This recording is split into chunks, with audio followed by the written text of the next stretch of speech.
Bonsoir à tous. J'espère que vous avez passé une bonne journée et que les forces ne vous manquent pas. Amen. Nous sommes dans une semaine particulière et nous bénissons Dieu pour les temps par lesquels nous passons et nous sommes heureux de les vivre. Comme je le disais déjà à Rive Droite, nous sommes dans un temps dans lequel nous faisons un cœur à cœur avec Dieu, où nous répandons nos cœurs devant Dieu et nous écoutons le cœur de Dieu également. Amen. Comme le pasteur Saclé le disait lundi, la prière, ce n'est pas que parler, c'est aussi écouter Dieu. Amen. Et je pense que Dieu est en train de parler à son peuple. Lundi, nous étions à Rive Droite et permettez-moi, j'aime beaucoup, moi, faire les synthèses et les résumés. Et il y a des paroles qui, lundi, m'ont beaucoup touché. Il y avait un accent mis sur la prière. Prière, ne pas se relâcher dans la prière, avoir la foi dans la prière. Et j'ai beaucoup aimé l'intervention du pasteur Merveille quand il parlait de la persévérance. Je pense que Dieu m'a parlé lundi et j'ai retenu ces paroles. Prier, mais pas seulement prier. Prier avec foi et persévérer. Alléluia. Et mardi, nous étions à Darnétal. Et là-bas, j'ai également été touché par deux mots, deux expressions, deux mots. Une phrase et un mot. C'est nous voulons quelque chose de nouveau. Quelque chose. Nous voulons un renouveau. Et nous voulons expérimenter Dieu. Et nous voulons qu'il fasse quelque chose de nouveau au milieu de nous. Et ce midi, pendant que le pasteur Saclier intervenait, je me disais, mais peut-être qu'il faut que je lui laisse une bonne fois intervenir le soir. Parce qu'il demandait qu'on s'approche de Dieu. L'Esprit de Dieu insistait sur le fait qu'il faut qu'on s'approche de lui pour vivre la gloire de Dieu. Et il y a ce lépreux qui s'est approché de Jésus et qui a dit, si tu veux, tu peux me rendre pur. Et il a expérimenté la gloire de Dieu dans sa vie. Et le thème que j'aimerais proposer à chacun de nous ce soir, c'est une église qui expérimente la gloire de Dieu. Alléluia. Est-ce que vous êtes d'accord avec moi? Une église qui expérimente la gloire de Dieu, et le texte que j'aimerais vous proposer se trouve dans 2 Chroniques, au chapitre 5, et nous allons, sur la base de ce texte, tirer des enseignements qui vont nous aider à comprendre ce que nous devons faire pour expérimenter la gloire de Dieu. De façon individuelle, de façon collective, en famille, dans nos différents départements et groupes, nous voulons expérimenter la gloire de Dieu. 2 Chroniques, chapitre 5, et je vais lire les 14 versets de ce chapitre. 2 Chroniques, chapitre 5, à partir du verset 1er. Ainsi fut achevé tout l'ouvrage que Salomon fit pour la maison de l'Éternel.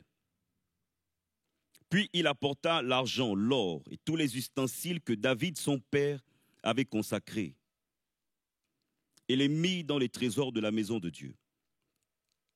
Alors Salomon assembla à Jérusalem les anciens d'Israël et tous les chefs des tribus, les chefs de famille, les enfants d'Israël, pour transporter de la cité de David, qui est Sion, l'arche de l'alliance de l'Éternel. Tous les hommes d'Israël se réunirent auprès du roi pour la fête qui se célébra le 7e mois. Lorsque tous les anciens d'Israël furent arrivés, les Lévites portèrent l'arche.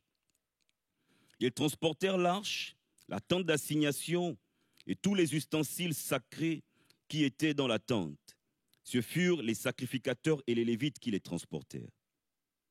Le roi Salomon et toute l'assemblée d'Israël, convoqués auprès de lui, se tinrent devant l'arche. Ils sacrifièrent des brebis et des bœufs qui ne purent être ni comptés ni nombrés à cause de leur multitude. Les sacrificateurs portèrent l'arche de l'alliance de l'Éternel à sa place, dans le sanctuaire de la maison, dans le lieu très saint, sous les ailes des chérubins.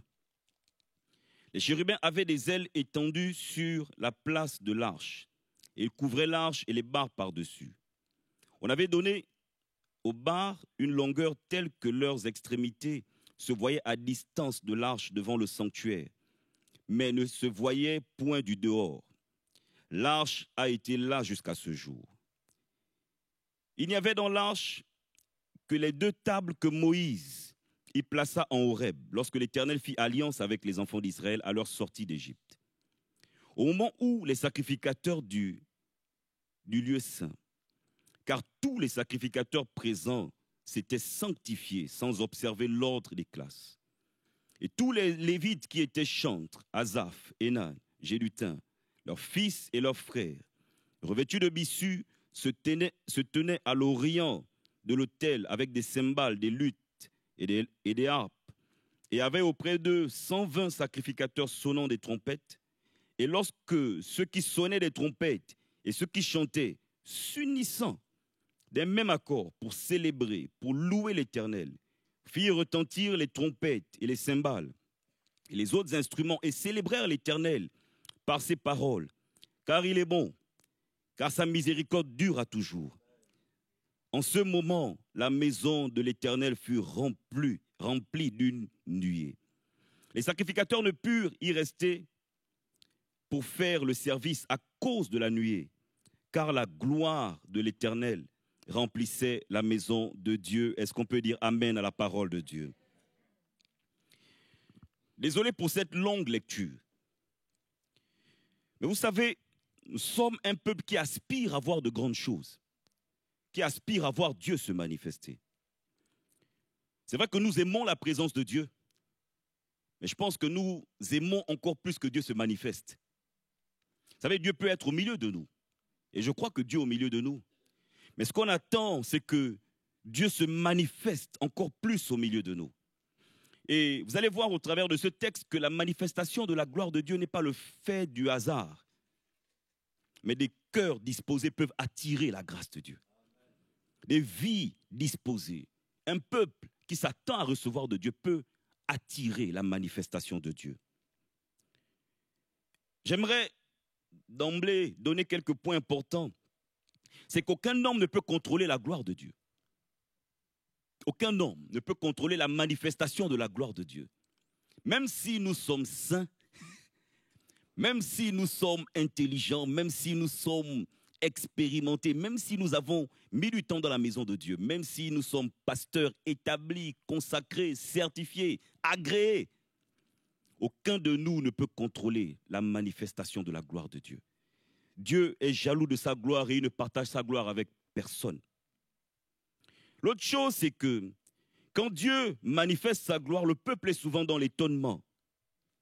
Personne ne s'y attend. C'est-à-dire qu'on ne peut pas calculer la gloire de Dieu. On peut être là, et puis Dieu manifeste sa gloire, sans que quelqu'un ne s'attende à cela. Parce qu'il est Dieu et il est souverain.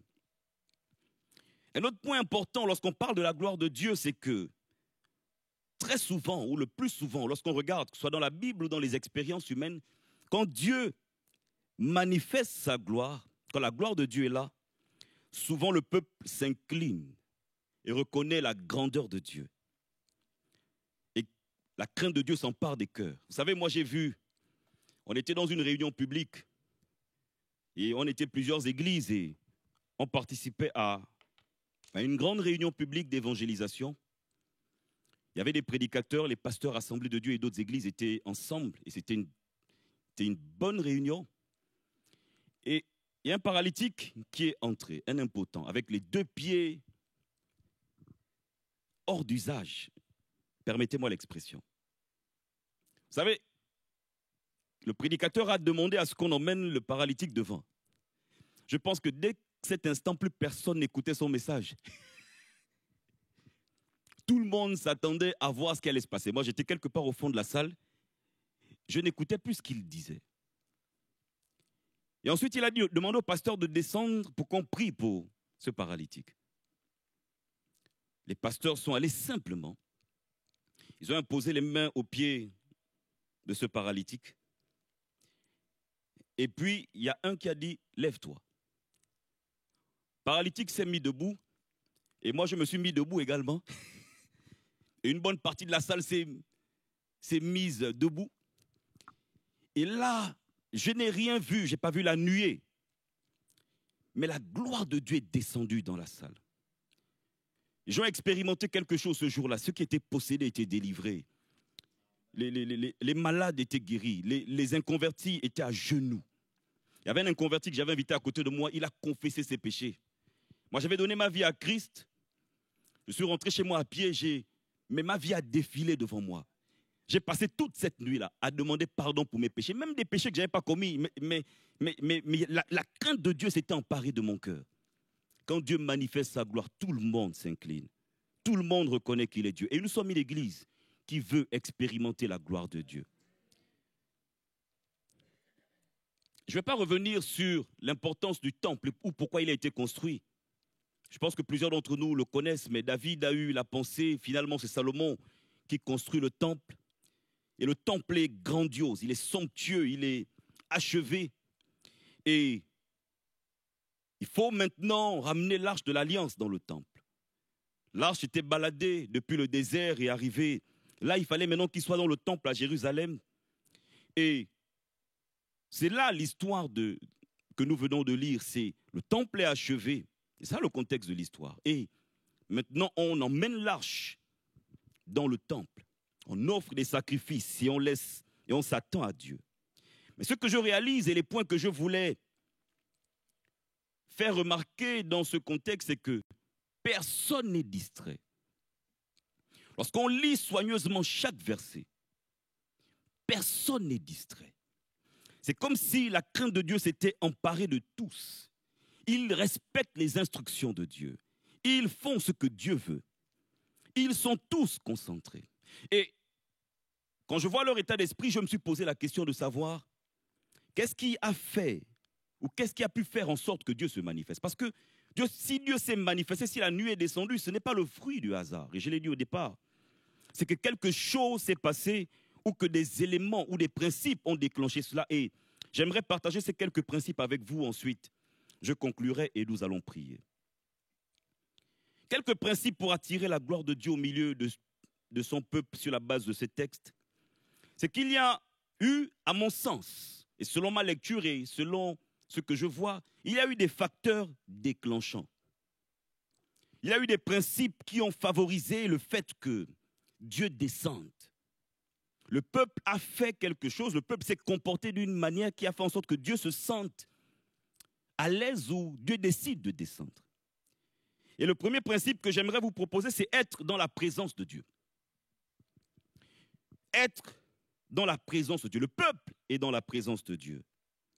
Au verset 6, on dit que Salomon convoque toute l'assemblée auprès de lui et ils se terrent devant l'arche. Ils sont devant l'arche. L'arche qui est le symbole de la présence de Dieu. Le peuple n'est pas distrait. Le peuple est autour de l'arche et devant l'arche. Et ce qui est bien, c'est que ce même verset, vous pourrez lire chez vous, dit qu'ils ont fait de nombreux sacrifices. Ils se sont donnés. Ils se sont consacrés. Ils sont devant Dieu. Tous avaient leur cœur entier à Dieu. Ils étaient consacrés à Dieu. Cette histoire est merveilleuse parce qu'on voit que le peuple n'est pas distrait. Le peuple est concentré. Le peuple est consacré. Le peuple regarde à Dieu dans une foi, une fidélité, une consécration importante. Ils ont un engagement total devant Dieu. Et c'est ça pour moi le premier principe qui fait en sorte que Dieu se sente, permettez-moi l'expression également, à l'aise au milieu du peuple. C'est que le peuple recherche sa face, comme nous le faisons durant cette semaine. Le peuple se tient devant Dieu. Le peuple essaie de s'approcher de Dieu encore plus. Le deuxième principe, c'est être chacun à sa place dans cette mobilisation générale. Et ça, c'est un principe important également. On voit que le peuple est mobilisé. Le peuple se sent concerné. Et Salomon, il a eu un rôle important dans cette mobilisation. Il a appelé des gens. Il a assemblé le peuple, il a mobilisé le peuple. Au verset 2, on dit, Salomon assembla à Jérusalem les anciens d'Israël, tous les chefs des tribus, les chefs de famille des enfants d'Israël. Verset 3, tous les hommes d'Israël. Et ils furent tous arrivés, les anciens au verset 4. Au verset 11, on parle des sacrificateurs. Au verset 12, des Lévites. C'est-à-dire que chacun, avec sa parcelle d'autorité, chacun dans ses fonctions, quel que soit l'âge de la personne. Il y avait des anciens, des adultes, des jeunes, des enfants, tout le peuple, des femmes étaient là. Chacun selon ses fonctions, chacun selon ses attributions, chacun selon ses attributs. Ils étaient tous mobilisés. Non seulement tous mobilisés, mais chacun avait un rôle à jouer. Personne n'était exclu. Personne ne s'était exclu lui-même. Personne ne s'est senti exclu. Tout le monde mobilisé. Ceux qui étaient au service étaient à leur poste. Les Lévites à leur poste. Les sacrificateurs à leur poste. Salomon à son poste. Tout le monde à son poste. Dans cette mobilisation générale, une église qui veut expérimenter la gloire de Dieu est une église qui doit être mobilisée. C'est une église où chacun doit être à sa place. Chacun doit faire ce qu'il a à faire. Chacun doit être là où il doit être. Que les chefs de famille soient à leur place, les anciens à leur place, les aînés à leur place, les jeunes à leur place. Je parle de leur place, c'est pas à leur place, ils sont dans un coin, non. Mais ils font avec les capacités qu'ils ont, selon l'appel qu'ils ont reçu. Les responsables de département à leur place, à leur poste. Oui, je pense que c'est mieux, à leur poste. Les pasteurs à leur poste, les intercesseurs à leur poste, ceux qui chantent à leur poste. Les enfants à leur poste. Et une église qui aspire, comme je l'ai dit, doit être une église qui se mobilise. Et le troisième et dernier principe, c'est tous unis d'un même cœur pour Dieu. Il y a une unité extraordinaire dans ce peuple. C'est comme si ils étaient comme les maillons d'une chaîne. C'est impressionnant. Soudés les uns aux autres.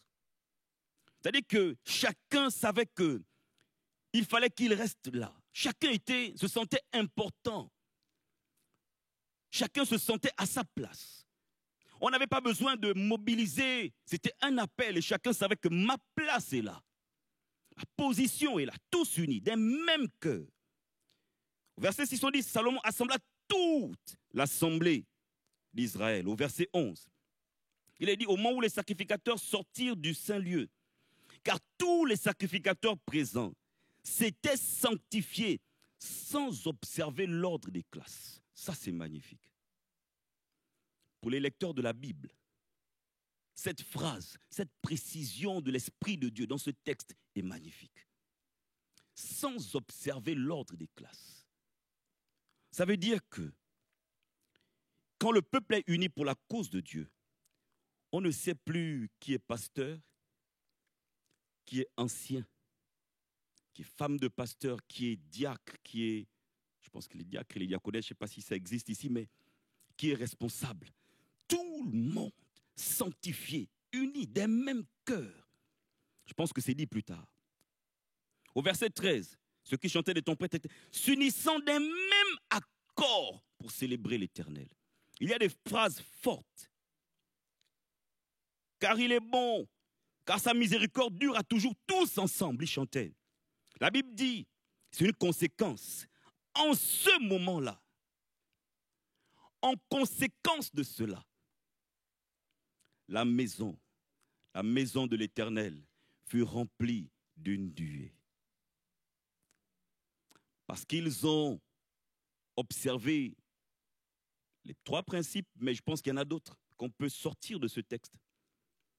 Ils ont touché le cœur de Dieu. Il y a une version qui dit, ils étaient comme un. On ne pouvait pas savoir qui était qui.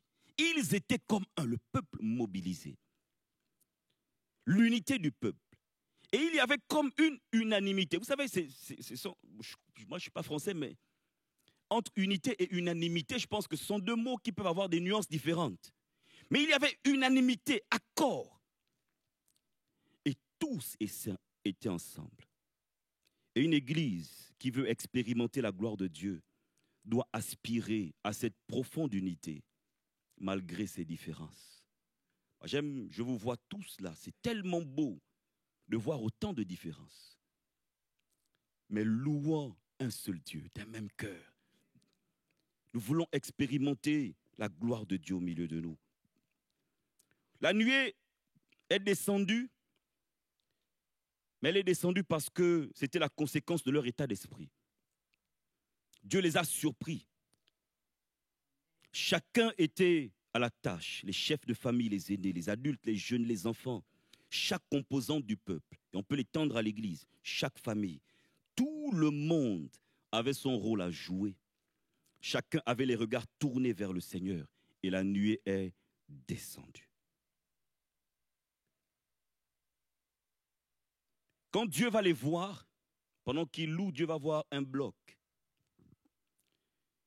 Dieu va voir un peuple uni. Et parce qu'ils étaient dans la présence de Dieu, parce que chacun était à sa place dans la mobilisation générale, tous unis d'un même cœur, lorsqu'ils ont loué, Dieu a répondu. Il va ouvrir le ciel. Ça, c'est moi qui le dis. Et la nuée est descendue. La nuée a rempli. Il ne pouvait plus faire le service parce que Dieu avait agréé déjà. À ce moment précis, ce peuple est un modèle pour nous. Et je suis en train de conclure. J'espère que je n'ai pas été long. J'espère, vraiment. Pardonnez-moi. Ce peuple a attiré la gloire de Dieu et nous voulons être une église qui attire, dans laquelle Dieu se manifeste. Si nous voulons vivre et voir Dieu se manifester au milieu de nous, nous devons avoir une attitude individuelle, en groupe, ensemble. Une attitude, un état d'esprit qui favorise la gloire de Dieu, qui favorise le fait que Dieu se manifeste au milieu de nous. Vous savez, par nos rassemblements, nous devons créer une atmosphère spirituelle différente. Créer une atmosphère spirituelle qui favorise le miraculeux, qui favorise le fait que des gens viennent et viennent en grand nombre. Nous devons faire notre part et comme je l'ai dit, on fait notre part et Dieu, dans sa souveraineté, fera sa part ou ne fera pas, mais il est souverain. Mais nous devons au moins faire notre part et nous devons être dans l'unité. Moi, je refuse d'avoir une vie fade. Ça, c'est moi. Je refuse de vivre une chrétienté où je ne suis pas le sel de la terre et la lumière du monde.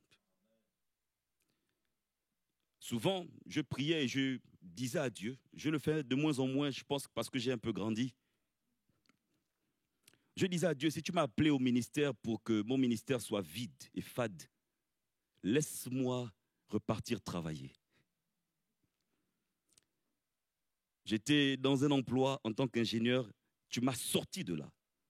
Si c'est toi qui m'as sorti, alors que mon ministère ne soit pas un ministère fade. Si ce n'est pas toi, peut-être que je me suis trompé, parce que je suis jeune et que je suis peut-être un peu trop fougueux. Alors, renvoie-moi au travail, je serai peut-être plus utile là-bas. Je refuse que ma vie chrétienne soit fade. Il y a trop de gens qui meurent dehors. Il y a trop de problèmes dans l'Église pour que la gloire de Dieu ne se manifeste pas. Et nous devons, pour nous, fils et filles de la nouvelle alliance, aspirer à un réveil spirituel puissant, une effusion du Saint-Esprit. C'est-à-dire que la nuée que les autres ont vue dans ce temple, pour nous aujourd'hui, serait une effusion du Saint-Esprit. Une manifestation de la gloire de Dieu. J'aimerais qu'on prie. Priez pour nos vies, pour nos cœurs. Priez pour qu'il y ait une unité profonde. Priez pour que ceux qui divisent ne soient plus. Priez pour que nous ayons l'attitude qui attire la gloire de Dieu. Nous voulons voir et vivre la manifestation de la gloire de Dieu. Refusons des vies tièdes, des vies fades. Je refuse qu'on parle de l'Église comme un endroit où les gens viennent se réfugier. Non. Mais l'Église, c'est la maison de Dieu. Et nous voulons que nos familles, nous voulons vivre des réveils spirituels dans nos maisons et dans nos familles également. Nous voulons qu'il y ait une atmosphère qui attire, qui soit propice à la manifestation de Dieu. Je veux être consacré à toi de tout mon cœur. Si quelqu'un n'est pas consacré à Dieu, qu'il crie à Dieu et dit, Seigneur, je veux me donner tout entier à toi.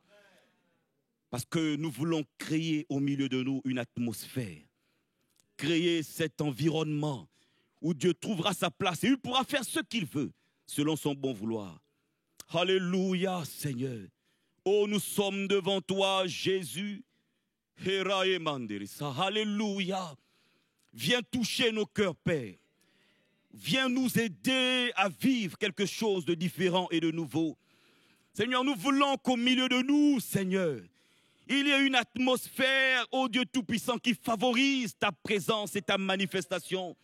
Nous voulons que tu te sentes bien et libre au milieu de nous. Seigneur, nous voulons qu'au milieu de ton peuple, Seigneur, tu puisses faire ce que tu as prévu de faire et que personne ne soit un blocage. Nous ne voulons pas être un blocage à l'action de Dieu. Je refuse d'être un blocage à l'action de Dieu. Viens toucher mon cœur d'une façon particulière. Nous voulons vivre et expérimenter le surnaturel de Dieu. Seigneur, vraiment, viens m'aider à me tenir devant toi. Que le peuple de Dieu se tienne devant toi.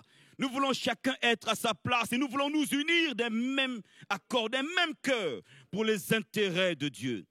Je te bénis, Père, toi qui nous aimes et toi qui nous aides. Merci de nous aider au nom de Jésus. Amen. Que quelques voix s'élèvent pour adorer, prier notre Dieu.